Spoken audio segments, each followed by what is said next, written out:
So in the Acts of the Apostle, chapter 6, it starts off with the line, as the number of disciples continue to grow.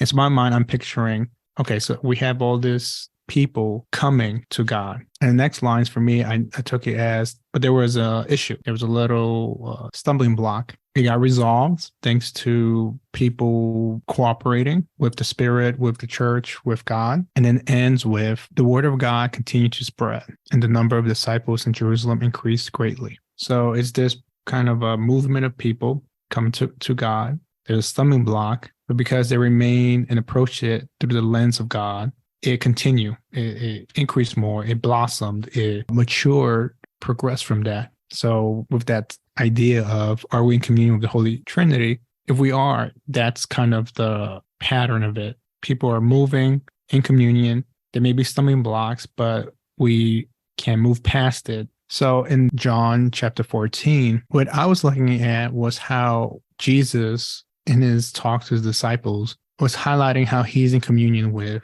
God the Father. And then he's opening up the avenue for the rest of us, the disciples, to join him and be part of that communion. Everyone is meant to join in. I think the whole group of readings as a whole come out of the context of relationship and belonging and intimacy. I believe that when Jesus, at least in this pericope, gently saying when he's confronted with, well, show us the Father. And he's saying, I have been, because this is how close we are. And you brought up also a really important point that we're invited into that Trinitarian relationship. So really important point is what you mentioned. This work is going to go on after Jesus has returned to the Father in the Spirit. I think if we are conscious of and nurture that belonging, that intimacy with God, I think then what follows is that what we do keeps showing how God is, adding to life and giving meaning to life. Second thing I wanted to say is the Acts. I thought it was a perfect example of synodality. There's a problem. It was voiced. They came together. The problem is named. It's confronted. Their jobs are defined again. And that conversation continues to go deeper and get more refined so that they can move forward. Because the important thing is moving forward.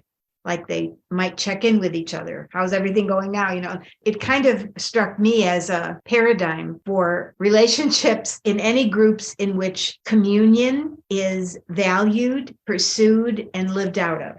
What stuck out to me, the 12 said, it's not right for us to neglect the word of God to serve at table. We should devote ourselves to prayer, to the ministry of the word. So what I took from it is that part of what led to this resolution, this fruitful outcome, was that there was an understanding that one person can't do everything. There is no leader. There's people leading different roles, but there's no leader aside from Jesus. The 12 aren't saying like, we know everything. They're saying, let's open it up for everyone to be included. So whereas they could have said, we will decide, we will create this plan, we will create this process. They're saying, we need people to oversee that role, and then y'all can step up to it to fill those roles, because we're not overstepping ourselves.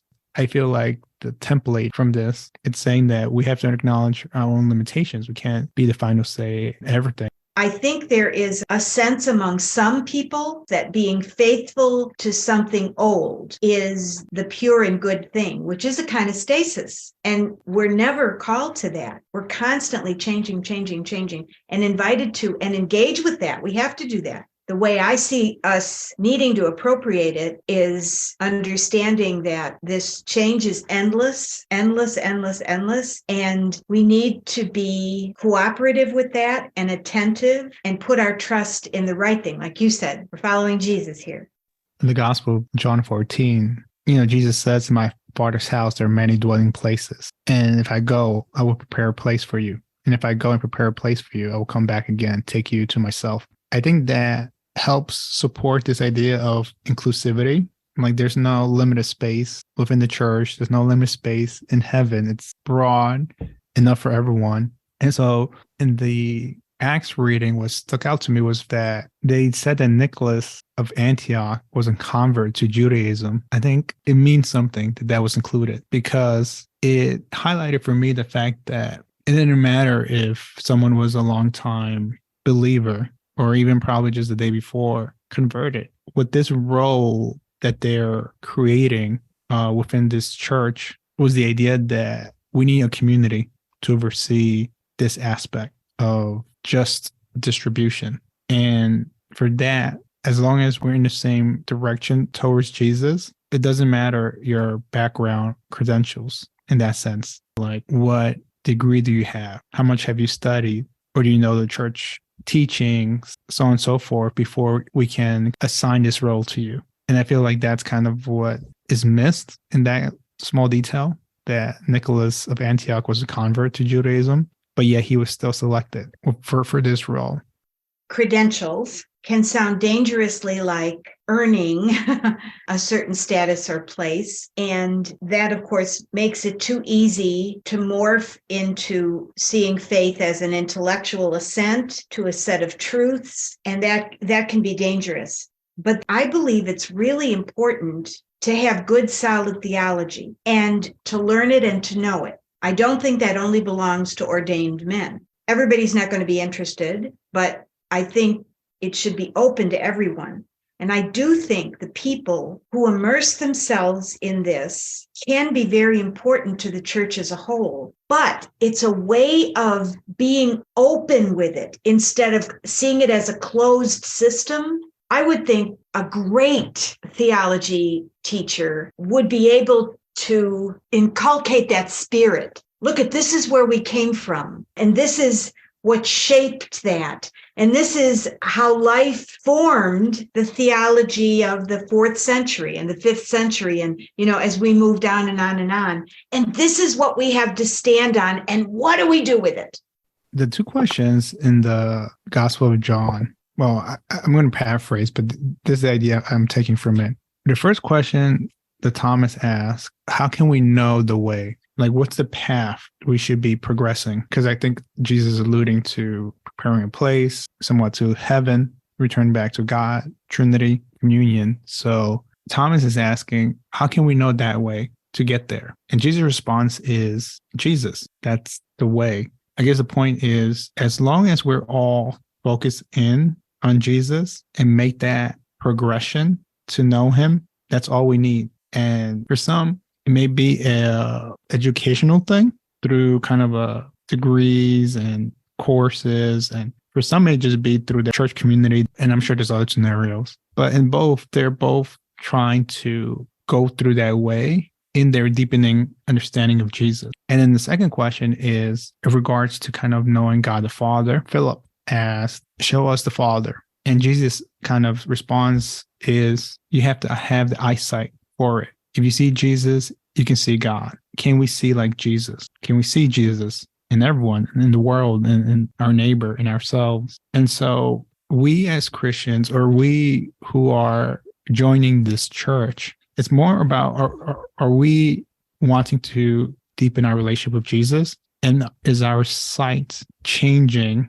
maturing to a point where we can start seeing God in everyone? In that sense, anyone can be fit for any role within the church or serve in any capacity, whether it's a child, whether there is a adult convert at age 50 or something. As long as both of them have that desire and are progressing towards understanding Jesus and changing the way they view things and trying to see the way God sees, trying to see God in everyone, that should be enough. This gospel is often used at funerals because it's perceived as being of great comfort. Don't let your hearts be troubled, That's a great way to start, right? But it really isn't mostly about comfort, because look how it ends. It ends with the challenge, whoever believes in me will do the works that I do. And then you have the promise, and will even do greater ones than these, because I'm going to the Father in the Spirit, and then that will come, the fullness of that will come back to you.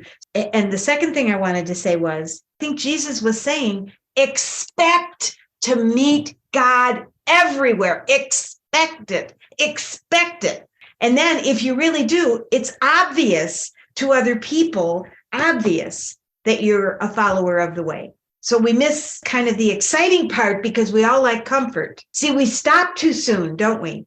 And part of what the work that Jesus did was And one way of describing is be in relationship with everyone. And part of that relationship involved listening. And I think that if we go back to then the Acts of the Apostles reading, that's what they did. They listened to a group of people complaining about an issue that they may have caused or that was inherent. And I'm going to quote Father Emmanuel Chigbo. He said, "It was easy for the Hellenists to fall under or to fall into the blind spot of the Hebrews. It was easy for the Hebrews to take it for granted that all was well, because as human beings, we easily think that when things are well with us, it means things are well with everybody." And that's the end of the quote. But I think that kind of brought to the idea of, all right, so the work is being in relation with people. And it's not going to be perfect. It's going to be clunky. But the part we have to be is aware of the fact that what are people saying? What are they experiencing? Because like the quote I just mentioned, we do have blind spots. We're not able to be the sole leader, the sole primary person in charge of everything and know everything and see everything.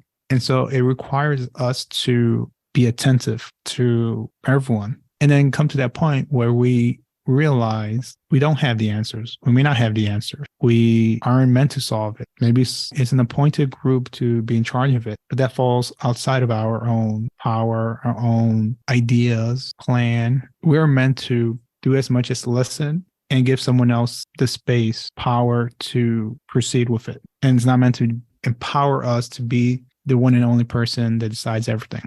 If you look at that list of names that were offered for the first deacons, and most of them we don't know, but Stephen and Philip we know, and both of those men were pretty articulate. So it's not just that they would make sure that the widows were not shortchanged at the communal meals. And then if you're thinking just in this or that terms, right? Okay, we'll do that, and then they will do the service work, but wasn't clearly delineated because Stephen and Philip were both articulate men who spoke out of the word, just like the apostles did.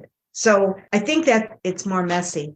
What if other people will be neglected thereafter? The point I'm seeing in this is not whether the issue got resolved, was more about how they approached it, which was, if there's an issue, let's open it up to include more people and be inclusive. And yes, there may still be issues with regard to distribution or any other aspect of the church, but the approach should be, let's open it up, kind of what you're mentioning, the synodality of it, communication, let's stay in relationship, let's work together at this, and not ever take it as, let's see what one person decides. Let's leave it to one person or group of people to decide.